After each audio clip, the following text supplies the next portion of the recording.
Hi, Judy Barrett here, and today I'm going to show you a round arrangement in a vintage milk glass compote. I could use chicken wire in here, or I could tape a grid of tape across here. I don't like the tape because when you insert a stem this way, frequently it can pop up and be out of water. I do like the chicken wire. Sometimes it takes like 2 layers of chicken wire. We can talk about that another time, but today I'm using one of my favorite frogs in the whole world.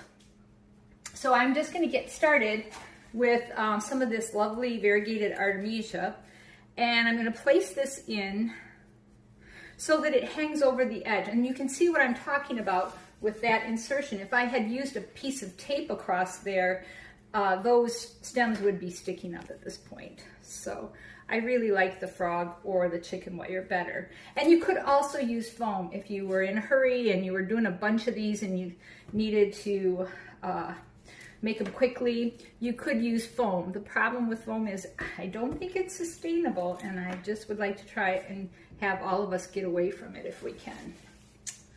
So this variegated artemisia is really fun. I use it in a lot of things.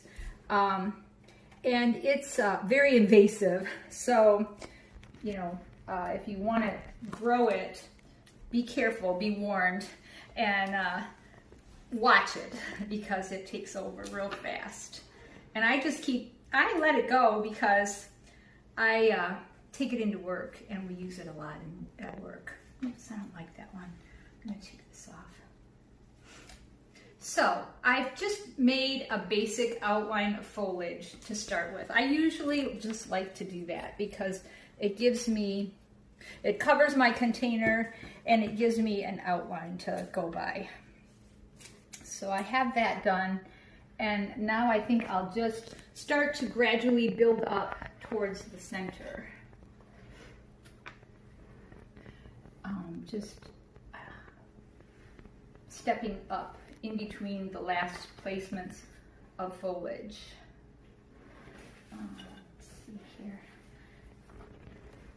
Some of this artemisia is really, really yellow, and some of it's kind of a greeny, dark green, and then some of it's kind of almost polka dotted. It's really cool the way it develops.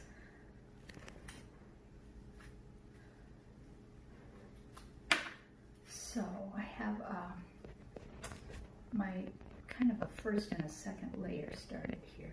Okay, come on, get in there. Okay. Now I think what I'll do is, I think I'll add a little of this really, really lovely Kent Beauty oregano. I cut this out of the herb garden this morning, and it's just so luscious. I always fight with myself over whether I want to leave it in the herb garden where it looks really, really beautiful, or cut it and bring it in the house where it looks really, really beautiful. And I usually end up leaving it out there a little too long, but if you bring it in, you can dry it and it just looks lovely all winter long. It has a really nice scent too. It smells like oregano. So I've taken and placed, I've been talking too much. I placed some here and then bridged up to the center. I broadened that out, and now I'm just going to put one on each side here and over here. Then I'm going to take my echinacea here, and I'm going to add some of that in here. I think I might start with this top placement. And then, so I only have 1, 2, 3, 4, 5. So I can only probably just do like a line of this through here. So I'll put one to one side and one to the other side. And you could certainly cluster your flower types together as long as you cover all your placements. One of these days I'm going to show you how to do that. So I'm just placing these in a line across here. Okay, like that. And then this one I think will be a depth placement in here just to add a little interest. Then I'll take, what do I want next? I think I want this oregano that I cut out of the garden this morning. I let some of my oregano go to seed just because to flower, just because I love to use this in arrangements. It's such a pretty feathery, gardeny look. I'm going to start a line opposite this line now. One to this side and one to this side. And then I'll bridge up to the middle with my placements.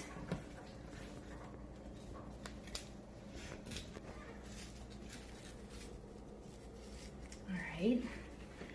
And then, let's see, add a couple pieces here and one over here.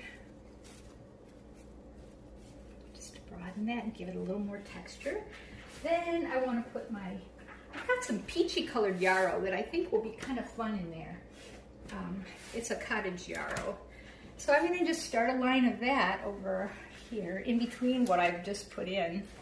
One over here and one over there. And then I'll bridge up to that too. Whoops, let's get that in get it in the frog there. All right. Put one over here on this side.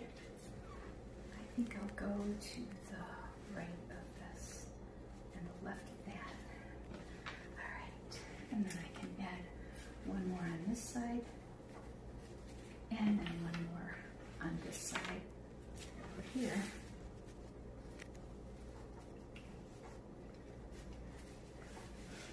And then I have this cleome that's sort of a lavender color. And I thought this might be fun in here because it's kind of wild and hairy looking. So I'm going to start a line of that between my Greek oregano, between my Ken Beauty oregano and my Greek oregano. So let's see. This right here. So if you just have a few pieces of each item, you can take and just make a line through your arrangement, and you'll have good balance. So let's see, got that, and then I have some really beautiful scabiosa here that I want to add. This is one of my favorite flowers. Get these apart. I wish I could just grow all scabiosa.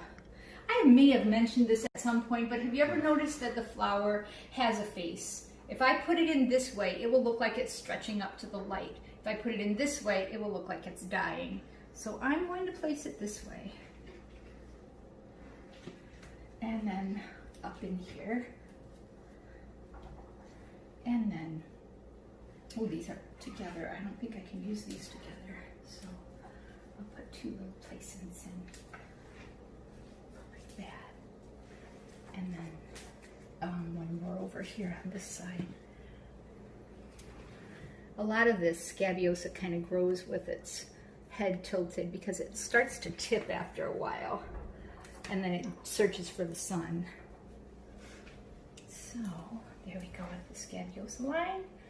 And I really wanted to use some of this Angelina, and I think it will kind of repeat this kind of a color in there and this texture. So I'm just going to find another spot to tuck this in. When it first starts blooming, it's yellow, but all the petals are gone from this, but it still has a really neat texture. So I'm just going to tuck these in between and bring them up to the top.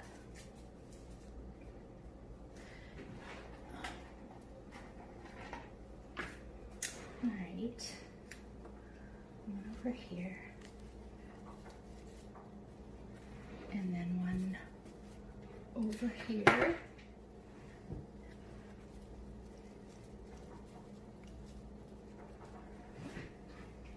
Get in there. All right, and then I just need one down here. I'm missing my frog for some reason. There we go. All right, So what you end up with is just an interesting, very gardeny, very textural arrangement of garden flowers in your milk glass compote. Thanks for watching.